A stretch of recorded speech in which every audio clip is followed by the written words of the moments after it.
Hi friends, welcome to our channel జై TV. ఈరోజు మనతో పాటు ప్రొడ్యూసర్ చిట్టిబాబు గారు ఉన్నారు. సార్ నమస్తే సార్. నమస్తే. సార్, ఇప్పుడు రీసెంట్గా మనం చూసుకున్నట్లయితే ఒక 2 డేస్ నుంచి చిరంజీవి గారు మీద ఆర్టికల్స్ కానీ, వెబ్సైట్లో ఆయన మీద రాసే న్యూస్ కానీ, లేదంటే ట్రోల్స్ కానీ, మీమ్స్ కానీ చాలా ఎక్కువైపోయినాయి. ఏదైతే మెగాస్టార్ చిరంజీవి గారు ఆహ్, ఒక ఒక ఈవెంట్‌లో నాకు ఇంట్లో లేడీస్ హాస్టల్‌లో ఉన్నట్టుంది, నాకు ఒక అబ్బాయి కావాలని రామ్ చరణ్ అడుగుతున్నాను అని ఆ మాట అనడం.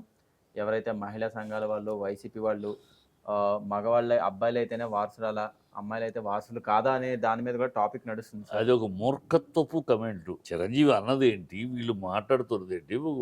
ఈ ఈ ట్రోల్ చేసేవాళ్ళు, ఈ కమెంట్ చేసేవాళ్ళు నా దృష్టిలో మూర్ఖులు, బుద్ధి, జ్ఞానం, ఆలోచన ఏమీ లేనోళ్ళు, తెలుగు భాష తెలియనోళ్ళు, మన భాష, మన సాంప్రదాయం, మన కుటుంబ వ్యవస్థ తెలియని వాళ్ళు. ఏదో వాగాలని వాగే బాపత్ తప్పితే ఒక విచక్షణ లేదు, ఒక విజ్ఞత లేదు. ఆయన అన్నదేంటి? నా ఇంట్లో ఆడపిల్లలు ఎక్కువ ఉన్నారు. ఇంట్లో మొత్తం ఆడపిల్లలు, నేను వార్డెన్‌లాగా ఉన్నాను. కొడుకులు లేరు.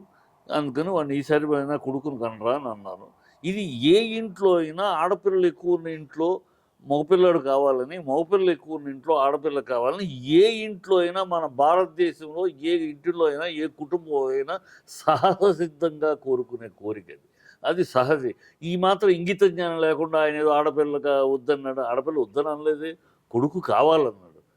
ఆడపిల్లలు ఎక్కువ ఉన్న ఇంట్లో కొడుకు కావాలనుకుంటారు, మగపిల్లలు ఎక్కువ ఉన్న ఇంట్లో కూతురు కావాలని. ఇది quite but natural in our society, మన కుటుంబ వ్యవస్థలో ఉన్న విధానం అది.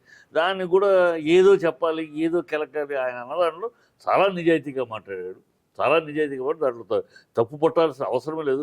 ఉన్న కోడిగుడ్డు మీద ఎంటుకల పెళ్ళికి ఏదో చిరంజీవిని మనం ఏదో కమెంట్ చేస్తే మనం పాపులర్ అవుతాం, మన పేర్లు మార్కెట్లోకి వస్తాయని ఒక ఐడెంటిఫికేషన్ క్రైసిస్తో మాట్లాడే బాపతులు తప్పితే మహిళా మండలి మహిళల్ని ఎక్కడ కించపరిచాడు ఆయన?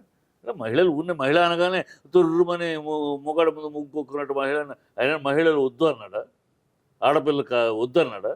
ఆడపిల్లలు ఎక్కువ ఉన్నారు, మగపిల్లలు లేరు, మగపిల్ల కావాలన్నాడు. తప్ప అది ఆడపిల్లని కించపరచడం. అది మహిళా మండలానికి ఉన్న పేరు పెట్టేసుకుని అసలు మహిళలకు అన్యాయం జరుగుతుంటే ఈ మహిళా మండలి ఎవరో మాట్లాడరు. ఆ రేపులు జరుగుతున్నాయి, పెటాపల్లో రేపు జరుగుతుంది, ఇక్కడ హైదరాబాద్లో ఈ వెళ్ళి నిలబడరు. ఇది అట్లా ఎందుకంటే అట్లా ఫోకస్ రాదు, మిమ్మల్ని వీళ్ళు మీడియా రాదు వాళ్ళ దగ్గరికి. చిరంజీవి మీద అంటే మీడియా వచ్చేస్తుంది. ఈ సెల్ఫ్ ఎక్కడ దగ్గర ఔచిత్యం ఉండాలి. ఒకటి అన్నాడు ఆయన, కంచపరిచి వారసత్వం ఇదేది లెగసీ అన్నాడు. Yes, legacy మగపిల్లాడే.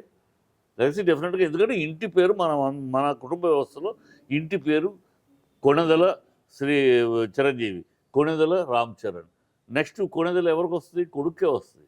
కూతురు పెళ్ళయ్యేంత వరకు కొణిదెల, పెళ్ళయినాక అత్తారింటి పేరు వస్తుంది, భర్త పేరు వస్తుంది. ఇది మన సాంప్రదాయం, మన విధానం, మన కుటుంబ వ్యవస్థలో ఉన్న అది. అందుకని ఆ లెగసీ కొణిదెలు కంటిన్యూ చేయడానికి కొడుకు కావాలని అడిగాడు. దీంట్లో తప్పే ఉందని, దీంట్లో భూతేముంది, దీంట్లో ఆడపిల్లల కించపరచటే ఉంది.